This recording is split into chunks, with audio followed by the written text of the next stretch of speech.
विधायक प्रवीण दटके ने मंगलवार को सावनेर तहसील के कोंदेगांव स्थित वन विभाग की जमीन पर अतिक्रमण कर धार्मिक ढांचा खड़ा करने का मुद्दा विधानसभा में उठाया। इस दौरान दटके ने अतिक्रमण को हटाने और दोषियों पर कार्रवाई करने की भी मांग की। भाजपा विधायक के सवाल पर वन मंत्री गणेश नाईक ने जांच करने और फौजदारी मामला दर्ज करने की बात कही। माझे 4 प्रश्न आहेत माननीय वनमंत्र्यांना। वन विभागाच्या जमिनीवरील अनधिकृत धार्मिक स्थळे आणि बेकायदेशीर बांधकाम यासाठी मोहीम राबवून अनधिकृत बांधकामाची यादी संकेतस्थळावर आपण किती दिवसात प्रसिद्ध करणार आहोत का? नंबर 1।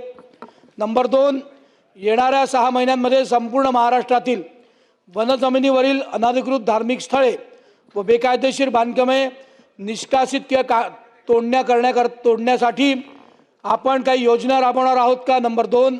नंबर 3, अनधिकृत धार्मिक स्थळे व बेकायदेशीर बांधकाम करणाऱ्या व्यक्ती आणि संस्थांवर आपण गुन्हे दाखल करून त्यांच्यावर कायमस्वरूपी बंदी घालणार आहोत का? नंबर 4, अनधिकृत धार्मिक स्थळे व बांधकामे यांच्यावर कारवाई करण्यात आली। जे अधिकारी यांच्यावर कारवाई करत नाही, ग्रामपंचायती सरपंच सचिव स्वतःहून तक्रार करतात, कोणत्याही पक्षाची असू दे, पण त्याच्यावर अधिकारी लक्षच देत नाही आणि मोठ्या प्रमाणात वनजमिनींवर धार्मिक अतिक्रमण होतच आहे। अशा अधिकाऱ्यांवर आपण कारवाई करणार आहोत का?